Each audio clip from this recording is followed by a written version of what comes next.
ఒక్కసారి కొమ్మూరి గోల్డ్ కి కాల్ చేయండి. తాకట్లో ఉన్న మీ బంగారాన్ని విడిపించి మార్కెట్ ప్రైస్ కి వాళ్ళు కొనుక్కుని మిగతా డబ్బులు మీకు ఇచ్చేస్తారు. హాయ్, వెల్కమ్ టు మనం టీవీ. మనం ఉన్నది మన కోసం. హిమాచల్ ప్రదేశ్లో ఘోర రోడ్డు ప్రమాదం జరిగింది. 54 మందితో వెళ్తున్న బస్సు లోయలో పడిపోయింది. దీంతో స్పాట్లోనే 8 మంది చనిపోయారు. 15 మందికి పైగా గాయాలయ్యాయి. ఒక్కసారి ఆ విజువల్స్ చూడండి.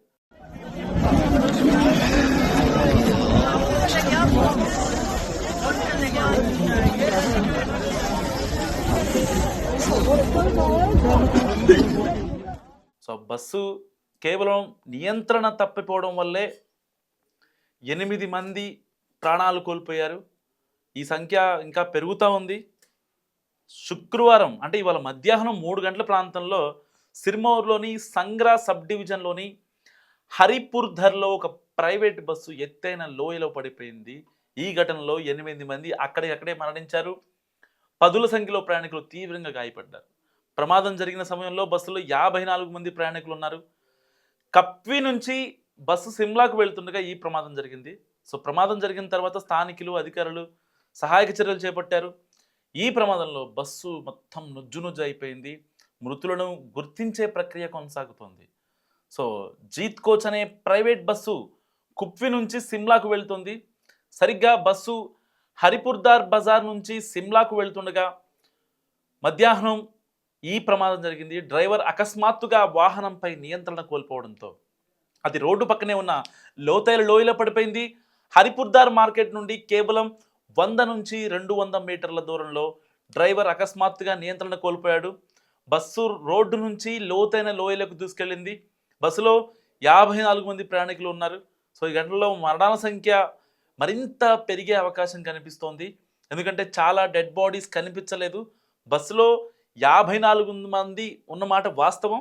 కానీ కన్ఫర్మ్ చేసుకున్నవి అయితే పక్కన వాళ్ళు ఉంటారు, నా పక్కన వాళ్ళు లేరండి, నా పక్కన వీళ్ళు లేరండి, ఈ ముసలావిడ ఉండేది ఇక్కడ ఉంది, సో ఇప్పుడు లేదు. ఎందుకంటే బస్సు 4-5 పల్టీలు కొట్టింది. జస్ట్ ఇమాజిన్, అంత హైట్ నుంచి లోయలో పడిన తర్వాత సో ఇంత దారుణం జరిగింది. ప్రమాదం గురించి సమాచారం అందిన వెంటనే స్థానిక అధికారులు పోలీస్ బృందాలు రంగంలో దిగాయి. లోయ నుంచి ఇప్పటి వరకు 5 మృతదేహాలను వెలికి తీశారు. సో సంగ్రా, రాజ్గఢ్, దాదాహు నుండి పోలీసులు సహాయక బృందాలను సంఘటనా స్థలానికి రప్పించారు. సో పోలీసు సూపరింటెండెంట్లు కూడా వాళ్ళందరినీ, గాయపడ్డ వాళ్ళని, ఎందుకంటే అది హిల్ స్టేషన్ కాబట్టి వెంటనే అంబులెన్స్ రాలేని పరిస్థితుల్లో చాలామందిని తరలించాలి. ఎందుకంటే 54 మందిలో దాదాపుగా 25 మందికి తీవ్ర గాయాలైనవి. సో కొంతమంది రెస్క్యూ ఆపరేషన్ కొనసాగుతుంది. చనిపోయిన వాళ్ళు ఎక్కడున్నారు ఏంటి వాళ్ళని గుర్తించే ప్రక్రియ కొనసాగుతుంది. సో పోలీసులు ఏం చేస్తున్నారంటే పోలీస్ వాహనాల్లోనే వాళ్ళని హాస్పిటల్కి తరలిస్తున్నారు. సో లోయ లోతు ఎక్కువగా ఉండటం వల్ల సహాయక చర్యలకు తీవ్ర ఇబ్బందులు ఎదురవుతున్నాయి. మృతులను గుర్తించే ప్రక్రియ ఇంకా కొనసాగుతుంది. అండ్ గాయపడిన వారికి సాధ్యమైనంత ఉత్తమమైన చికిత్స అందించడం, లోయలో చిక్కున్న ఇతర ప్రయాణికులను రక్షించడానికి ప్రస్తుతం అధికారులు ప్రాధాన్యత ఇస్తున్నారు. సో ఈ ఘటనకు సంబంధించి కేసు నమోదు చేసుకున్న పోలీసులు దర్యాప్తు చేపడుతున్నారు. కేవలం డ్రైవర్ నియంత్రణ వల్లేనా, లేదంటే ఆయన ఏమన్నా తాగి ఉన్నాడా అన్న అనుమానాలు కూడా వ్యక్తమవుతున్నాయి. అదంతా హిల్ స్టేషన్ బేసిక్గా. అలాంటి హిల్ స్టేషన్లో నడపాలంటే నిజంగా బస్సు కండిషన్లో ఉండాలి. అంతకన్నా డ్రైవర్ ఇంకా స్కిల్ఫుల్గా ఉండాలి. సో ఆ స్కిల్ ఏందే నిజంగా అలాంటి ఒక ప్రత్యేక ప్రాంతాల్లో నడపాలంటే చాలా కష్టం. బేసిక్గా టర్నింగ్ తీసుకోవాలన్నా, యూటర్న్ చేసుకోవాలన్నా, లేకపోతే ఆపోజిట్లో ఏదన్నా వెహికల్ వస్తున్నా, ఏమాత్రం తేడా వచ్చినా సరే లోయలో పడిపోవటమే. దాంట్లో అసలు ఇంకొక ఆప్షన్ లేదనమాట. సో అలాంటి పరిస్థితుల్లో ఇది ఒక ట్రావెల్కి సంబంధించిన బస్సు. ఏదైతే టూరిస్టులను తిప్పుతూ ఉంటారో ఈ ప్రైవేట్ ట్రావెల్కి సంబంధించిన బస్సు అనమాట. సో దీనికి సంబంధించిన సంస్థ యజమానులు కూడా ఎలాంటి రెస్పాన్స్ లేదు వాళ్ళ దగ్గర నుంచి. సో మరి ఇంకా వాళ్ళు రెస్పాండ్ అయ్యి మృతులకి ఏమైనా ఎక్స్‌గ్రేషియా కల్పిస్తారా, లేకపోతే ప్రభుత్వాలే చూసుకోవాలా అన్న విషయంపై కూడా ఇప్పటికీ కూడా క్లారిటీ అనేది లేదు.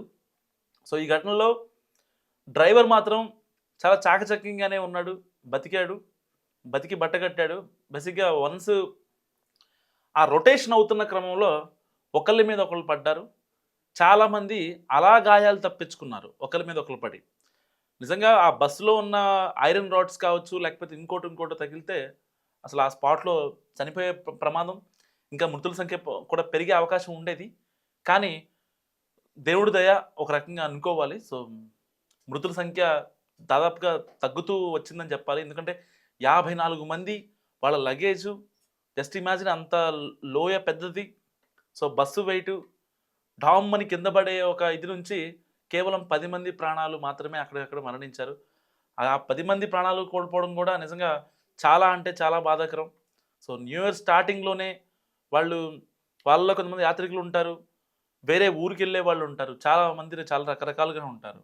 సో అలాంటి వాళ్ళని ఇ సరిగ్గా ఇంకొక 1 అవర్ అయితే దాదాపు ఆహ్, ఆ బస్సు వెళ్ళాల్సిన డెస్టినేషన్‌కి వెళ్ళిపోయేదే. సరిగ్గా 1 అవర్ లోపటే ఈ దారుణం అంతా జరిగింది. సో హిమాచల్ బస్ ప్రమాదం గురించి మీరేమనుకుంటున్నారు? మస్ట్ కామెంట్ చేయండి. చూస్తూనే ఉండండి మనం టీవీ.